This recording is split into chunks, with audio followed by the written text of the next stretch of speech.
Hi everyone.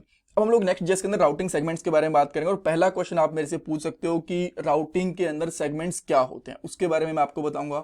और फिर देखेंगे कि सेगमेंट्स को कैसे यूज कर सकते हैं, कैसे गेट कर सकते हैं, कैसे कैच कर सकते हैं, सब कुछ। दो इंटरव्यू क्वेश्चन रहेंगे और एक छोटा सा टास्क भी रहेगा आपके लिए। पहले क्वेश्चन के ऊपर चलते हैं कि राउटिंग के अंदर सेगमेंट्स क्या होते हैं। इवन पहले ये समझो कि सेगमेंट्स क्या होते हैं। किसी भी चीज के छोटे छोटे पार्ट्स को हम लोग बोल देते हैं कि वो उसके सेगमेंट्स हैं, वो इसके पार्ट्स हैं। All right. अब राउटिंग के अंदर क्या बनता है, देखो ये हमारा एक यूआरएल, राइट। इवन मैं थोड़ा सा और अंदर जाता हूँ, लॉगिन स्टूडेंट के ऊपर जाता हूँ। ये हमारा एक यूआरएल है, लोकल होस्ट से स्टार्ट होता है और लॉगिन स्टूडेंट तक जाता है। तो इसके अंदर ना हमारे पास तीन सेगमेंट्स हैं, तीन पार्ट हैं। पहला जो ये हमारा रूट यूआरएल हो गया, या फिर कह सकते हो डोमेन नेम, उसके बाद में मेन यूआरएल और उसके बाद में उसका नेस्टेड यूआरएल। ऑल राइट, तीन पार्ट हो गए, तो इसके तीन सेगमेंट्स हो गए। अब पॉइंट क्या बनता है यहाँ पे, कैच ऑल सेगमेंट क्यों बोल रहे हैं हम लोग यहाँ पे। बहुत बार ऐसा होता है कि आप एक एप्लीकेशन बनाते हो, उसके अंदर ना जितने भी आप राउट्स लगाते हो एक फोल्डर के बाद या फिर एक राउट के बाद, उन सबको आप एक्सेस करना चाहते हो। मान लो अभी मैं लॉगिन के बाद में लॉगिन स्टूडेंट को एक्सेस कर पा रहा हूं, राइट। और अगर यहां पे होता लॉगिन टीचर, उसको भी हम लोग एक्सेस कर पा रहे हैं, कोई दिक्कत नहीं है। बट अगर यहां पे होता लॉगिन स्टाफ, तो हम लोग उसको एक्सेस नहीं कर सकते, बिकॉज वो हम लोगों ने राउट नहीं बनाया। यहां पे एबीसी होता, उसको भी एक्सेस नहीं कर पाते। लॉगिन स्टूडेंट के बाद में यहां पे होता मान लो आईटी स्टूडेंट, आईटी, इसको भी एक्सेस करने की कोशिश कर सकते हैं, ये भी एक्सेस नहीं होगा। जब हम लोग सेगमेंट्स को गेट करते हैं, तो एक फोल्डर के अंदर जितने भी यूआरएल बनेंगे ना, उन सबको एक्सेस हम लोग कर पाएंगे। मान लो लॉगिन के बाद में कुछ भी हम लोग यहां पे लिखते हैं, A B C X Y Z, सबके सब यहाँ पे पाथ होंगे, विजिबल होंगे, चल रहे होंगे। किसी के ऊपर भी आपको 404 यानी कि 404 नहीं मिलेगा। All right. अब ये कैसे कर सकते हैं और इसकी कहां जरूरत पड़ सकती है, मैं आपको बताता हूं। मान लो कि आप एक यहाँ पे देखो, एक कॉलेज की एक एप्लीकेशन बनाने की कोशिश कर रहे हैं हम लोग। आपको दिख रहा होगा यहाँ पे स्टूडेंट लॉगिन, टीचर्स लॉगिन, ऐसा कुछ चल रहा है, राइट। आप चाहते हो कि जितने भी लेक्चर्स हों डेली के, उन सब का डाटा, उन सब का टेक्स्ट वगैरह, टेक्स्ट स्टडी मटेरियल यहाँ पे लोड होता रहे। ठीक है, किसी न किसी के ऊपर आप यूआरएल के ऊपर उसको लोड करो। बट पॉइंट ये है, क्या हमें हर एक लेक्चर के लिए, दिन के अंदर तो मान लो 8 लेक्चर होते हैं एक बार के लिए मान के चलो, और 365 दिन होते हैं, किसी किसी दिन छुट्टी भी होती है बहुत दिन मान लो, बट स्टिल अगर 200 दिन भी लेक्चर होते हैं तो भी इनके 1600 पेजेस बन जाएंगे, right, which is not good option. 1600 हम लोग फोल्डर्स बनाएंगे, फाइल्स बनाएंगे, तो एक अच्छी चीज नहीं है, राइट। सेकेंड चीज आप कह सकते हो कि यहाँ पे आप लोग डायनेमिक यूआरएल बना लो। हाँ, डायनेमिक यूआरएल एक अच्छा ऑप्शन है, बट उससे बेटर ऑप्शन है कैच ऑल सेगमेंट वाला। बिकॉज इसके अंदर क्या होता है, अगर आप डायनेमिक यूआरएल बनाते हो ना, एक डायनेमिक यूआरएल वाला एक पार्ट हम लोगों ने बनाया था, स्टूडेंट लिस्ट वाला, राइट। तो अगर मैं यहाँ पे स्टूडेंट लिस्ट को एक्सेस करने की कोशिश करता हूँ, तो तीन मेरे पास यहाँ पे तीन चार स्टूडेंट आ गए मेरे पास। अब मैं इनको जब एक्सेस करता हूँ तो इसका यूआरएल ठीक चल रहा है, बट डायनेमिक यूआरएल के साथ में एक प्रॉब्लम ये है। अब मान लो मुझे यहाँ पे एक और सेगमेंट डालना है, तो ये नहीं चलेगा। अब अगर हम लोग इसको भी हैंडल कर लेंगे तो उसके बाद एक और सेगमेंट डाल दिया, अब उसके बाद हम लोगों ने एबीसी एक और सेगमेंट डाल दिया, तो इनको एक्सेस नहीं कर सकते इजीली। डायनेमिक राउट्स के साथ में इनके अंदर दिक्कत आती है। अगर ऐसी चीजों को हैंडल करना हो जहां पे हमें नहीं पता कि 2 सेगमेंट रहेंगे, 3 सेगमेंट रहेंगे, 4 रहेंगे, तो वहां पे आप लोग सेगमेंट्स गेट ऑल सेगमेंट कर सकते हो और उसके लिए एक स्पेसिफिक पेज बना सकते हो। ठीक है, अब उसको कैसे करना है, कैसे हम लोग एक राउट्स के जो सेगमेंट्स हैं उनको एक्सेस कर सकते हैं, वो बहुत ईजी है। क्या करना है, जब भी हम लोग एक पाथ बनाएंगे ना, तो उसके आगे जब एक हम लोग फोल्डर बनाएंगे राउट के लिए, तो उसके साथ में 3 डॉट्स लगा दो। कैसे, मैं आपको बताता हूं। मैं मान लो यहाँ पे एक स्टडी वाला फोल्डर क्रिएट करता हूं सबसे पहले, ठीक है, राइट। अब इसके अंदर मैं चाहता हूं कि मैं यहाँ पे एक नॉर्मल यूआरएल बना रहा हूं पहले, ठीक है। इसके अंदर अभी के लिए मैं वो नहीं बना रहा, कैच ऑल सेगमेंट वाला नहीं बना रहा, जस्ट एक नॉर्मल यूआरएल बना के उसको रन करने की कोशिश कर रहा हूँ। उसके अंदर मैं बनाऊंगा कैच ऑल सेगमेंट वाला चीज, ठीक है। तो मैं यहाँ पे करता हूँ एक्सपोर्ट डिफॉल्ट फंक्शन, यहाँ पे कर देता हूँ स्टडी, एंड देन हम लोग इसके अंदर कुछ लिख देते हैं, लेट्स से रिटर्न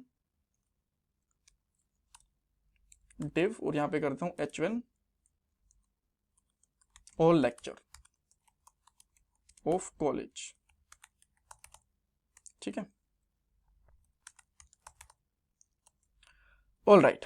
सो अब सेगमेंटल वाली चीज बनाने के लिए हमें क्या करना पड़ेगा, एक और हम लोग फोल्डर बनाएंगे, यहाँ पे ब्रैकेट स्टार्ट करेंगे, 3 डॉट लगाएंगे, लेक्चर्स बनाने हैं, लेक्चर्स के नाम से एक फोल्डर बना लो, किसी भी नाम से बना सकते हो, बिकॉज हम लोग लेक्चर्स का एक टॉपिक लेके बैठे हैं, तो इसलिए मैं लेक्चर्स के लिए यूआरएल बना रहा हूँ, ठीक है। और इसके अंदर एक और पेज बना लो जिसका आप नाम रख सकते हो नॉर्मली page.js, ठीक है। और इसके अंदर मैं यहाँ पे आता हूँ, सिंपली लिखता हूँ, इसको पेस्ट करके लेक्चर, और यहाँ पे लिखता हूँ लेक्चर 1 ऑफ कॉलेज, ठीक है, लेक्चर 1 लिख देता हूँ सिंपली मैं, सेव करूंगा, वापस यहाँ पे आता हूँ, सबसे पहले मैं यहाँ पे लिखता हूँ स्टडी,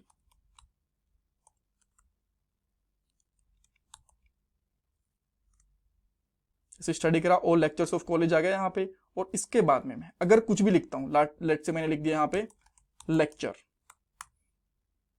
1 आ गया, अब मैं यहाँ पे लिखता हूँ ABC, ये भी चल रहा है, यहाँ पे XYZ लिख दे रहा हूँ, ये भी चल रहा है, अब मैं यहाँ पे लिख देता हूँ हेलो, ये भी चल रहा है, इवन इसके बाद ABC, जो भी मैं लिखना चाहूँ वो सब कुछ लिख सकता हूँ, और इन सबको मैं यहाँ पे एक्सेस भी कर सकता हूँ, एक्सेस करके भी मैं आपको बताऊंगा, राइट।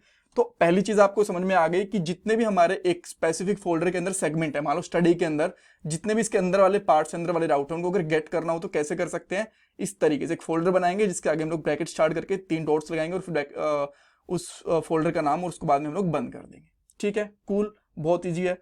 ओके, अब हम लोग मान लो मैंने यहाँ पे स्टडी के बाद में लिखा लेक्चर 10, अब इसको मैं यहाँ पे जो लेक्चर 10 लिखा हुआ है इसको कैसे एक्सेस करूंगा, बहुत इजी है, सिंपली आप इस पेज के अंदर जाओ और यहाँ पे लिख दो पैरम्स, ठीक है।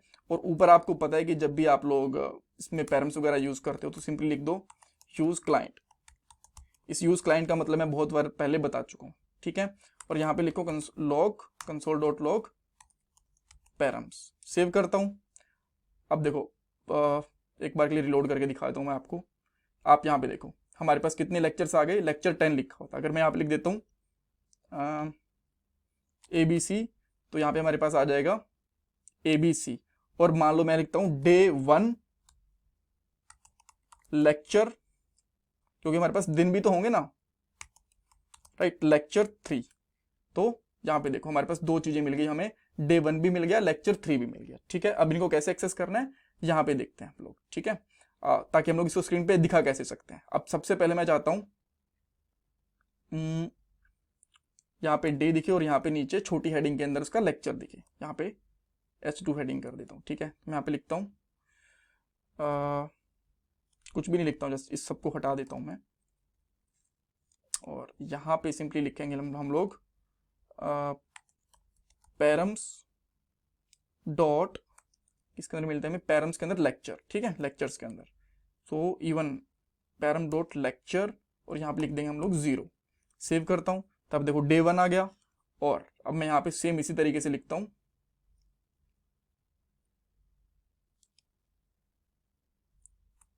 वन वाला पार्ट, ठीक है, तो यहाँ पे देखो लेक्चर 1 Day 1 लेक्चर 3, ऑलराइट। और यहाँ पे आप कह सकते हो सिंपली, मान लो अब सेकंड डे आ गया तो आप लिखोगे यहाँ पे Day 2 लेक्चर 3, लेक्चर यहाँ पे मान लो आपका 5th, तो ये भी आपको यहाँ पे 5th मिल जाएगा इस तरीके से, ऑल राइट। इवन थोड़ा सा इसका और भी बेटर कर सकते हो आप यहाँ पे लिख सकते हो लेक्चर डे, लिख देख सकते हो यहाँ पे डे ऑफ कॉलेज, और यहाँ पे लिख सकते हो लेक्चर नंबर, राइट।